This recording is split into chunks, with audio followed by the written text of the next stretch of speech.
everyone, my name is Amber Howell. I'm the lead manatee biologist of the Southeast Field Station. I'm going to be answering your questions about manatees today.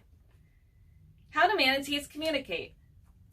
So manatees can vocalize underwater in a series of squeaks, whistles, and chirps. It is most common to see vocalization between mom and calf pairs. I'm going to play a short clip so you can hear what that sounds like.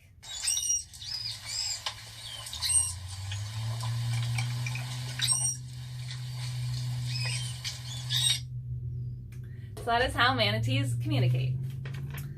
How fast can manatees swim? So manatees are generally pretty slow swimmers, but they are very powerful animals. So when they're startled, they can swim in short bursts over 15 miles an hour. How long can manatees hold their breath? So manatees can hold their breath up to 20 minutes at a time when they are resting, but most commonly you're going to see them take a breath about every 3 to 5 minutes when they're traveling.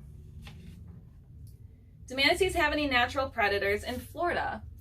So there are actually no known species that rely on manatees as part of their routine diet.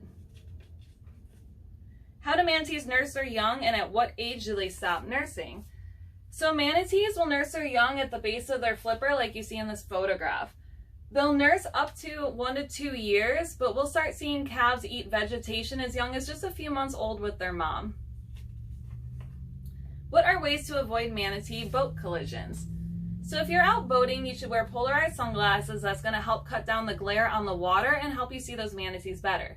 Keep an eye out for the footprint, which is going to be a swirl in the water behind where the manatee is traveling. Also keep an eye out for the nose as the manatee is breaking the surface for a breath. Obey those manatee speed zone signs, and if you're in shallow areas where seagrass beds are known to be, just make sure you're going very slow and keep an eye out.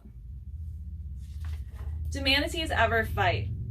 No, manatees do not ever fight each other. They are not territorial. They're not known to fight over social status or food like you see in other species. And our last question is, how can the public help manatees? So if you're ever concerned about an injured manatee, please call our FWC hotline. That's going to get you to a dispatcher who will then transfer you to a manatee biologist so we can find out more information of what's going on with the manatee. The sooner we know about an injured manatee, the better we can help it.